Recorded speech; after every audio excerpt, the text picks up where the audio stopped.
Hey everyone, so today we're going to do a little farm together. I saw some of the feedback on my previous farm videos, and based on that, I'm hoping that this is the type of farming video that you really want to see and are going to find the most useful. I will do these as a little bit of a series focusing on one area per video, so that way we can get right into the detail without needing to think about too much time. Today then, I'm in Swamp of Sorrows. It's actually just a tiny bit of the Swamp of Sorrows map. I've popped it onto the screen so everyone can see it just now. The mobs that we're going after here are the Swamp Walker guys. There are a few different kinds that spawn in this area: Swamp Walker Elders, Swamp Walkers, and Tangled Horrors. One tick in the box here is that these are the only mobs that spawn here.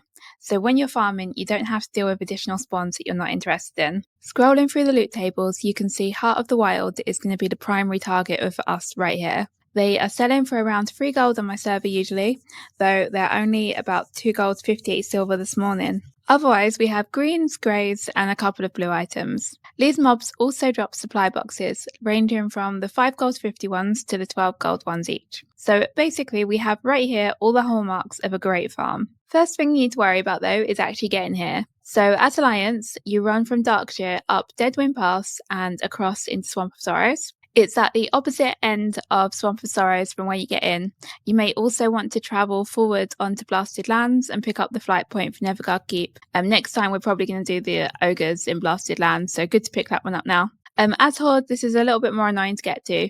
You need to run through Stranglethorn Vale onto Duskwood and then up Deadwind Pass that way. So once you're into Swamp of Sorrows, pick up the Stoneyard flight point and then run onto a farming spot. So today I'm doing this farm on my Priestess Shadow. I am by some miracle level 40 and my gear is fine even though it's more healing gear. That being said, I wouldn't mind doing this as a level 37 even, just might be a little bit slower. There is constant competition in this area. The mobs spawn so fast though, the downtime is still minimal.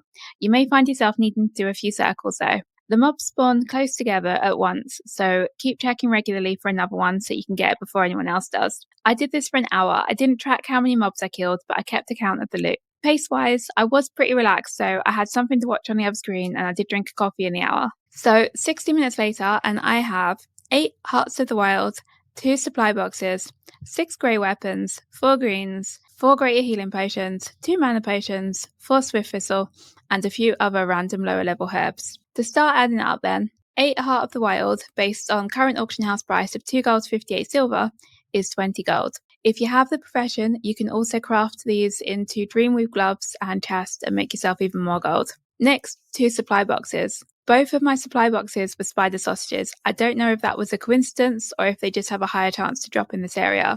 On the loot table, it's got some 12 gold supply boxes, but these ones were only 5 gold 50. I bought the contents from the auction house and it cost me 1 gold 54 silver to fill. So I gained 5 gold 50 to hand them in, and so basically 4 gold per box, 8 gold in total. The 6 grey weapons averaged 50 silver vendor price each, which was 3 gold in total. Then 4 greens. None of these looked particularly good. If you find greens with good stats, so strength or agility, that isn't paired with spirit, then they can be worth holding on to. But all the ones I found today, I decided to disenchant with a disenchant value of 58 silver each. Remember, you can use a low level to disenchant and you only need level 1 enchanting to do it. So if you haven't already, you should consider getting a DE set up. 4 greater healing potions, they were 40 silver in total.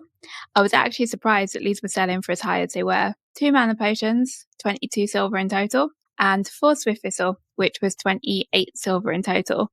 The swift thistle is still super cheap, but I'm telling you right now, it's going to go up one day. So our 1 hour total then is 34 gold. This was a really easy farm to do. The spawns were fast enough to keep me busy and productive, but not fast enough to be in any danger of being overrun at any point. Gear-wise, as I said, I wasn't optimised and I wasn't playing a meta farming class. I could imagine at peak times this area getting a little bit out of control, but on a weekend morning there weren't many layers up and it still felt basically fine. Assuming that you are aiming for about 500 gold to take into phase 3, which considering epic mounts aren't until phase 4, so 500 gold should really be enough for the majority of players. You would need to farm this for 15 hours to reach that target. Assuming phase 3 is at least 3 weeks away, that's 5 hours per week. Now, I hope you found today's video helpful. Please do let me know if you try it out yourself, and please do take a minute to like and subscribe. It's super helpful for the channel. Thanks a lot. Bye!